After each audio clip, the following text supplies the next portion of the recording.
नमस्कार, आप देख रहे हैं सीधी बात। मैं हूं राहुल कंवल।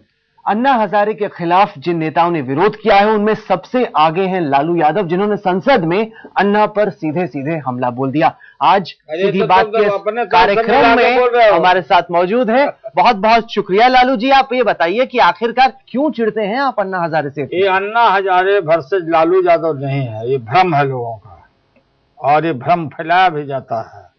सवाल है इस देश के लोकतंत्र का, सवाल है सुपरमेसी ऑफ पार्लियामेंट का, संविधान का, और इंडिपेंडेंस ऑफ जुडिशरी का।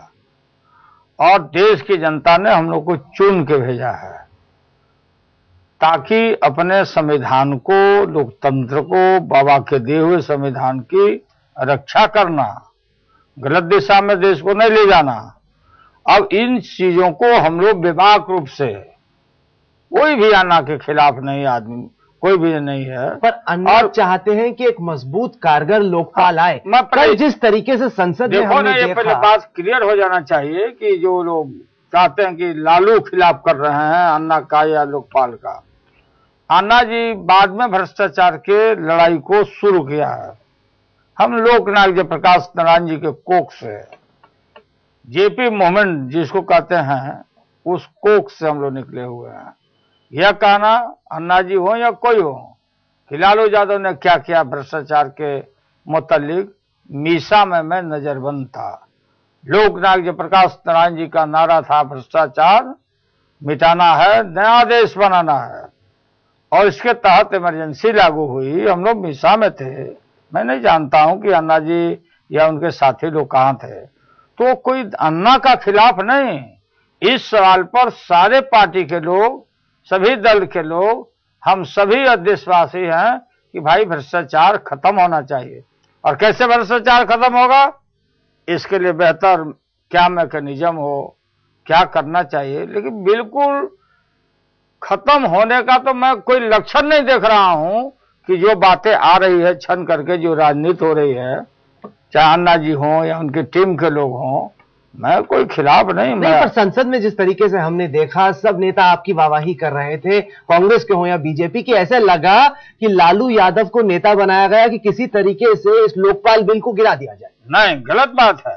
ये अवधारणा फैलाया गया, ये दुष्प्रचार किया गया कि लालू यादव तो आज फाड़ देंगे, बिले को फाड़ देंगे, और बहुत लोग ललकारते थे। और जो लोग हम लोग के खिलाफ इस तरह से, ये यादव लोग हैं, ये लालू यादव आगे है, लालू यादव फाड़ देगा, छीन लेगा। कभी भी महिला बिल को हम लोगों ने नहीं छीना था। कभी हम रिजर्वेशन की बात की थी उस समय भी, और इस बार भी ये दुष्प्रचार हो रहे थे। लेकिन आपने देखा कि इस देश में हिंदू हैं, मुस्लिम हैं, सिख हैं, ईसाई हैं, सारे लोग हैं, हिंदू मुस्लिम सिख ईसाई। और जो कल कंस्पिरेसी हुई, क्यों संसद हमारे साथ या सारे साथी एक साथ हैं कि आप देखे होंगे कि ये जो बिल बन रहा है, और हर आदमी चाहता कि इफेक्टिव लोकपाल बिल बने और सभी स्तर से, सभी लोगों के खिलाफ से खिलाफ लोकपाल बिल आवे। और अन्ना कहते हैं कि नेता नहीं चाहते कि इफेक्टिव लोकपाल बने, क्योंकि अगर बनेगा तो यही सारे नेता जेल जाएंगे, इसलिए कोई चाहता ही नहीं है ईमानदारी से कि अच्छा लोकपाल। गलत उनकी अवधारणा है। और बीच के दिनों में क्या क्या हुआ उनके साथियों के प्रति आपने देखा होगा।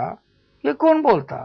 संविधान की सुप्रीमेसी, पार्लियामेंट की अहमियत, उसको दरकिनारा करके और लोकतंत्र को खत्म करके, अगर कोई भी आदमी हो, अन्ना जी हो या कोई हो, कोई सुपर पावर बनना चाहेगा, एबव जुडिशरी, एबव लोक पार्लियामेंट और डेमोक्रेसी, ये कैसे टॉलरेट होगा? पर शहरों से लोग सड़क पर उतर रहे हैं हजारों की तादाद में। अन्ना के पीछे देश में जनसमूह है। 20 लाख का तो रैली मायावती किया, देखा नहीं आपने? 30 लाख का मुलायम सिंह यादव किए, राहुल गांधी किए। ये भीड़ तंत्र है ये देश। चलो रे, क्या हो रहा है, नहीं है। देश की जनता की अपेक्षा हम लोगों से है कि आप लोग रक्षा करते हो कि नहीं करते हो देश की? पर नहीं की ना। 40 साल से लोकपाल का मुद्दा लटका हुआ है। नेताओं में अगर इतनी ही ईमानदारी होती तो पहले बना दिया होता। राहुल, बात को सब देशवासी को, तुम्हारे आज तक टीवी के माध्यम से बताना चाहते हैं कि ऑलरेडी जिससे मैं भी सफर किया। पीसी एक्ट है, सभी एमपी या नेता जिनको बोलते हो या जिनको ये लोग गाली बकते थे, स्विस बैंक में पैसा है, मारो इन लोगों को, फांसी दो, ये चोर हैं, 180 चोर बैठे हुए हैं यहां पर, ये पहरेदारों से खतरा है। ये बात चलाई गई थी और स्विस बैंक में बोलता था पैसा। मेरे विषय में निकाला किसी बीजेपी के नेता ने कि लालू यादव का 30,000 करोड़ है। मैंने पूछा देश के प्रधानमंत्री जी से कि आप बताओ किस नेता का खाता है या नहीं है, बोला कि नहीं, कोई एमपी का सवाल ये है, आप कह रहे हैं कि एमपीज बनाएंगे कारगर लोकपाल। 40 साल आपके पास मौका था, सांसदों ने तो कुछ नहीं किया। सांसद कौन किया? जो पार्टी बिल आया, बिल गिर देखो, पार्टी इन पावर एनडीए की सरकार थी, कांग्रेस की सरकार थी, कोई हमारे सरकार में हम लोग के समय में जो हुआ तो नहीं। लालू के हाथों में तो आपने शक्ति नहीं दी थी। इफेक्टिव लोकपाल बिल आज भी कहां आ रहा है? क्योंकि जो आज भी ये जो सशक्त लोकपाल की बात हो रही थी, ये किस तरह के भ्रम में, किस चीज में ये लोग घुले पीले हुए हैं। ये लोकपाल बिल सशक्त अभी भी नहीं आ रहा है, क्योंकि इसे भ्रष्टाचार नहीं मिटने वाला। अन्ना एक सवाल पूछते हैं सीधे लालू यादव से कि जितने साल लालू पावर में थे, उन्होंने कौन सा एक ऐसा काम किया जिससे भ्रष्टाचार मिटे? उनका आरोप यह है कि चारा घोटाले में आप शामिल थे, तमाम घोटालों में आपका नाम आया, आप जैसे नेता चाहते ही नहीं है जो लोकपाल बने। ये अन्ना का आरोप है। आपके टीवी के माध्यम से अन्ना जी को मैं आदर करता हूं, मैं मुंह लड़ाना नहीं चाहता हूं। मैं ये बताना चाहता हूं कि उनको जानकारी नहीं है। लालू यादव के खिलाफ गलत मुकदमा करके, डीए केस करके, सारे मुकदमे करके, जो सीबीआई है, जिस सीबीआई का हम स्वायत्ता अभी भी चाहते हैं और रहना चाहिए, कोई हस्तक्षेप नहीं होना चाहिए किसी का भी। सीबीआई लोअर कोर्ट से लेके सुप्रीम कोर्ट तक हारी है। ये मुकदमा हम जीते हैं।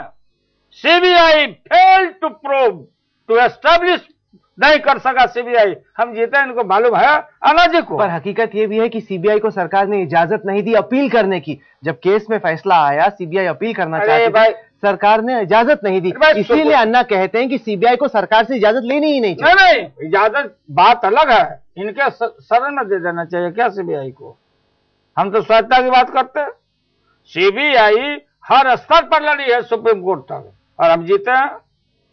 क्योंकि आप ही ने 2001 में, मेरे पास बयान है आपका, 24 नवंबर 2001 का आपका बयान, कि सीबीआई का इस्तेमाल इस सरकार कर रही है अपने राजनीतिक प्रतिद्वंदियों के खिलाफ। आपने खुद ही आरोप लगाया है कि सीबीआई का गलत इस्तेमाल हुआ। मैं बोल रहा हूं ना, तो इसका इलाज करेगा, इसका मालिक बनेगा लोकपाल। पर सरकार तो नहीं बन सकती मालिक। सरकार जब तक मालिक है तब तक तो गलत। मैं बोल रहा हूं कि कोई सरकार के हाथ में नहीं रहना चाहिए, स्वायत्ता रहनी चाहिए। डंडी मारते हैं लोग, सरकार में रहने वाले लोग, और जो सिस्टम है, जो बनावट है, अभी तक का एस्टेब्लिश प्रैक्टिस जो है कि देश भर में जो सीनियर मोस्ट डीजी होता, जिस पर कोई दाग नहीं होता, उसको प्रधानमंत्री और सरकार बनाती थी। अब तो देखा है प्रपोज बिल में माननीय सुप्रीम कोर्ट के चीफ जस्टिस या उनका नॉमिनी, लीडर अपोजिशन और प्रधानमंत्री मिलकर नियुक्त करें। आपने संसद में बयान दिया कि सरकार को किसी भी कीमत में अपना कंट्रोल सीबीआई पर नहीं छोड़ना चाहिए। कभी इस तरह का बात नहीं कहा संसद में आपने कहा। नहीं, गलत है। सीबीआई की स्वायत्ता इंडिपेंडेंट रहनी चाहिए और कानूनी व्यवस्था भी समझ लो।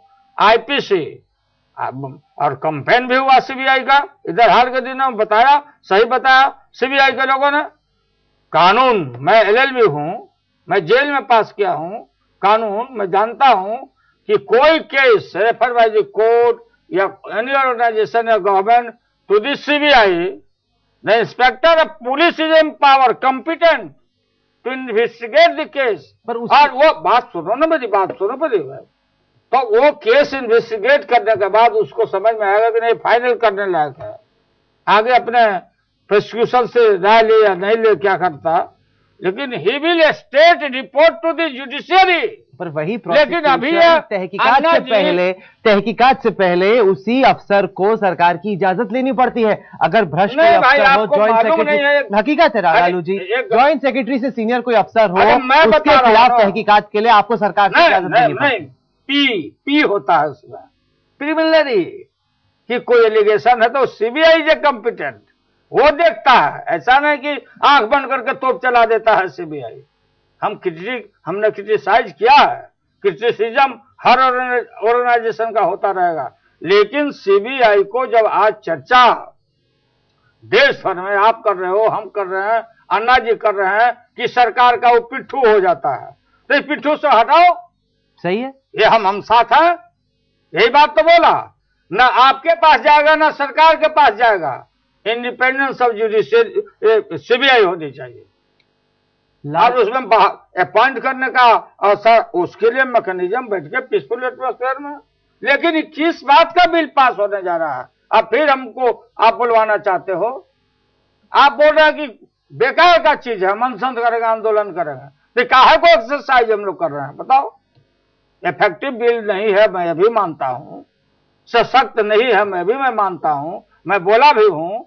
तो जब ये बिल आ रहा है, इनको है कि हमको माला पहना दे सीबीआई का, जो मतलब इनको हमको मिल जाए, हम मालिक बने रहे, लोकपाल हो, जो भी लोकपाल हो।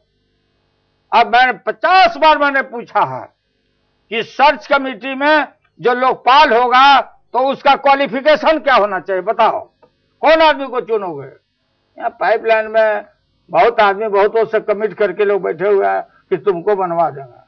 कौन होना चाहिए? ग्रुप ए के अफसर हैं, सभी अफसर इस देश में चोर हैं क्या? आर्म फोर्सेस के लोग चोर हैं क्या?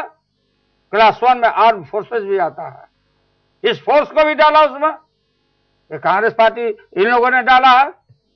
तो आपने देखा होगा कि हमारी साफ साफ मेरा ये कहना है कि अन्ना जी और उनका टीम इसको नकार दिया। ये जो प्रपोज बिल है उनके हाथ में होगा, या सुनेंगे, और उनसे विशेष रूप से मैं अपील करता हूं कि मेरा इंटरव्यू सुने। कान में फूंकता है इनका जो चेला चाटी है, जाके लालू ऐसा बोला, वो ऐसा बोला, वो ऐसा बोला। नहीं, हम आदर आपका करते हैं, आप सिठियाइए मत, बुढ़े हो गए हैं, पुरानिया हो गए हैं, आप काम करिए, सही से बताइए। अब उल्टा बात सुन के उल्टा रिएक्शन देते। लालू यादव ये सवाल पूछते हैं कि आखिरकार अन्ना हजारे को किसने सांसदों के खिलाफ आंदोलन करने की इजाजत दी? लालू जी, आप तो खुद जयप्रकाश नारायण की मूवमेंट में थे, उसको आपने इतने नजदीक से देखा। उन्होंने भी तो कभी चुनाव नहीं लड़े, उन्होंने आवाज दी संपूर्ण क्रांति की। अन्ना भी सेम कर रहे हैं, फिर आप क्यों मुखालफत करते हैं? ये गलत बात है ना कि मैं अधिकारों को चुनौती दी हो। आपने कहा कि क्यों आप आंदोलन कर रहे हैं, हम बनाएंगे बिल, आप हमसे पूछने वाले कौन होते हो? आप बात कह सकते हैं, हम लोगों ने कहा आप बात कर दी, we are the law making body, हम कॉम्पिटेंट है, संसद कॉम्पिटेंट है संविधान में संशोधन करने का। ये कोई अधिकारों को चुनौती नहीं, सड़कों से नहीं चलता संसद। आप अपने बात को, फिर मैं दोहराता हूं, फिर मैं बोल रहा हूं कि हमने किसी को चुनौती नहीं दी। पर आप जो आरक्षण की अब बात कर रहे हैं, एटलीस्ट 50% आरक्षण की बात इस बिल में है, वो तो सुप्रीम कोर्ट मना कर चुका है कि धर्म के आधार पर आरक्षण नहीं होना चाहिए। आप उस प्रस्ताव को लेके आमद है? आप बात सुन लो ना, मैं मांग नहीं कर रहा हूं, ये डिसाइडेड था।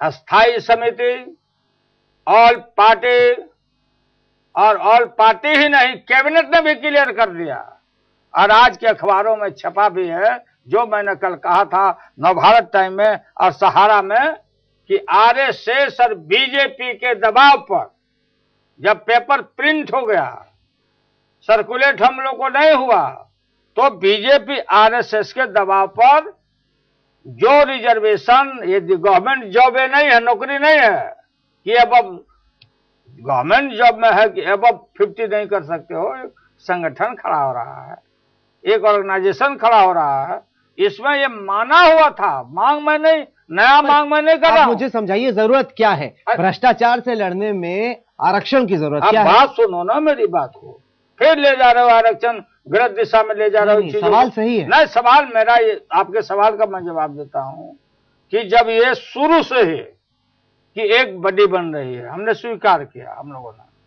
तब बन रही है, तो ये देश सबों का देश है। शेड्यूल कास्ट है, उसमें विद्वान नहीं है क्या? शेड्यूल ट्राइब में क्या विद्वान नहीं है क्या? बैकवर्ड क्लास में क्या विद्वान इंटेलिजेंट नहीं है क्या? माइनॉरिटी में कुवत नहीं है क्या? करप्शन से मुसलमानों को लड़ने का कुवत नहीं है। इनकी छटनी करके और देश को एक डोरी में जो बांध के हम रखे हैं, तो इनका प्रतिनिधित्व होना चाहिए वहां। तो 50% कैसे स्वीकार कर लिया? फिर जब इस सवाल को उठाया और सब दल के लोगों ने इसको भूम मचाया, ये पकड़ में आ गया आरएसएस और बीजेपी। आडवाणी जी ने जाके हटवाया था। पर ये तो सरकार की चाल है, जब ये कोर्ट में जाएगा कोर्ट इसको स्ट्राइक डाउन कर देगा। कोर्ट कभी कि धर्म के आधार पर आरक्षण नहीं होना चाहिए। देखिए ये कोर्ट के फैसले हैं। धर्म की क्या बात है इसमें भाई? माइनॉरिटी रिजर्वेशन है ना। माइनॉरिटी रिजर्वेशन में धर्म की बात कहां से आ गई? जाएगा कोर्ट में। मैं जानता हूं उस देश का न्यायपालिका सजग है, देखेगा अगर किन्हीं को मन में हो तो। लेकिन ये तो पकड़ा गए, साफ पकड़ा गए। आडवाणी जी जाके कटवाया, इसको काटो, नहीं तो हमारे लोग की सहमति नहीं होगी। राज्यसभा से लेकर के बहुत चीज में ये लोग डील करते हैं। आप ये हटा दीजिए, और एकदम इन चीजों को ढक कर रखा गया था। इसलिए रिजर्वेशन सुप्रीम कोर्ट ही, सुप्रीम कोर्ट ने ही 50% रिजर्वेशन का प्रावधान किया था। Schedule caste, schedule tribe, schedule list में है, और 27 ओबीसी को दिया। और this is not the government job. हम कोई गठन करते हैं, संगठन करते हैं, तो हम क्यों नहीं रखेंगे भाई? सीधी बात में वक्त हो गया है रैपिड फायर राउंड का। लालू जी जब अन्ना अनशन पर बैठे थे, तब आपने कहा कि 12 दिन तक 74 साल का बुजुर्ग आदमी ऐसे अनशन कैसे कर सकता है? क्या आपको लगता है कुछ गड़बड़ करते हैं अन्ना? बिल्कुल गलत चार्ज है अन्ना के खिलाफ ही है। वो संत आदमी है। और आज अखबारों के मेन पृष्ठ पर आप देखे होंगे, हम लोग एक्सरसाइज नहीं करते हैं, और मैं देख रहा हूं कि साइकिल पर एक्सरसाइज करना, स्वास्थ्य को अपना मेंटेन करना। मैंने यह कहा था कि 74 साल का इंसान अन्ना जी कई एक दिन हो गए अनशन किए हुए। कल को अनशन हमारा अमोघ अस्त्र है। नए पीढ़ी के लोगों को जानकारी रखना चाहिए कि अन्ना जी इतना इस अवस्था में कितना लंबा जी सकते, ताकि हम भी सीखें उनका गुण, उनका ज्ञान, उनका हुनर, ताकि जरूरत पड़े तो हम लोग भी अनुकरण करें। फरेब की बात नहीं, अब तक जब जूस पीने की बात नहीं, कोई ग्लूकोज पीने की बात नहीं, लेकिन जो मन में आता किसी के मुंह में डाल के बोल दिया कि लालू आपको मजाक किया, लालू ये बोला वो बोला। क्योंकि अब जब सरकार के खिलाफ अन्ना अनशन पे बैठे हैं, हर बार अन्ना जीते हैं, सरकार झुकी है। 27 तारीख से नया अनशन शुरू हो रहा है, जेल भरो होगा। आपको लगता है एक बार फिर से सरकार को झुकना पड़ेगा? चार करना चाहिए, घूमना चाहिए, कांग्रेस के खिलाफ करना चाहिए। जिसके खिलाफ बोलना बोलिए, इसमें कौन रोकता है? हम लोग कौन है प्रिवेंट करने वाले? तो आप कह रहे हैं कि सांसद नहीं झुकेंगे अन्ना अनशन करें? झुकने का बात नहीं। संविधान, लोकतंत्र, सुपरमेसी ऑफ पार्लियामेंट और इफेक्टिव लोकपाल बिल, सशक्त लोकपाल बिल के लिए संसद हमेशा असंसद सदस्य इन चीजों को देखेंगे। तो बिल पास होगा कि नहीं एंड में ये बताइए? पास तो अब हमको अकेले करना है क्या? हमारे 4 MP है।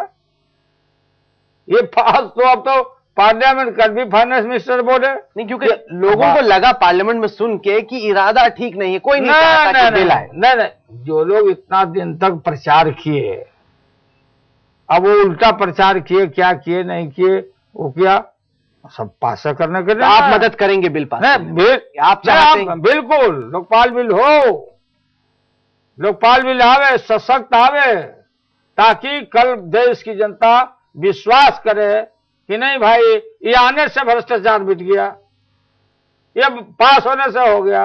नहीं हुआ तो ये सब डस्टबिन में चला जाएगा। और अन्ना हजारे जी और उनकी टीम तो जहां तक मैं जानता हूं इसको नकार चुके हैं, और कांग्रेस पार्टी लाई है, पार्लियामेंट कॉम्पिटेंट है, अपना विचार करेंगे, लोग अमेंडमेंट देंगे, जो करना करेंगे। वो तो पास होना ही है, जो आएगा अमेंडमेंट होगा, क्या होगा नहीं होगा मैं तो सबका ठेका नहीं लिया हूं। हमारा 4 MP है, हम सब बोलोगे। बोले आप सब सांसदों के लिए थे, लेकिन अब कह रहे हैं कि आपके। अरे मैं सब सांसदों के लिए फिर बोल रहा हूं, सभी सांसदों के लिए, लोकतंत्र के लिए और न्यायपालिका के लिए और इंडिपेंडेंस ऑफ सीबीआई, इन तमाम चीजों के लिए हम बोल रहे हैं भ्रष्टाचार के खिलाफ अगर है दम मिटाने का तो सारे देश के सबकी संपत्ति टेक ओवर किया जाए, चलिए, और रिडिस्ट्रीब्यूट किया जाए, तब कोई चीज होगा, अन्यथा हम कोई लक्षण नहीं देंगे। तो ये थी लालू यादव के साथ आज की सीधी बात। सीधी बात का ये कार्यक्रम आप हमारी वेबसाइट पर देख सकते हैं, जिसका पता है www.aajtak.in/सीधी बात। साथ के साथ आप अपना फीडबैक हमें ईमेल कर सकते हैं, जिसका एड्रेस है sb@aajtak.com। तो अगले सप्ताह एक बार फिर से एक खास शख्सियत के साथ हम लेके आएंगे सीधी बात। तब तक के लिए देश और दुनिया की बाकी खबरों के लिए आप देखते रहिए आज तक।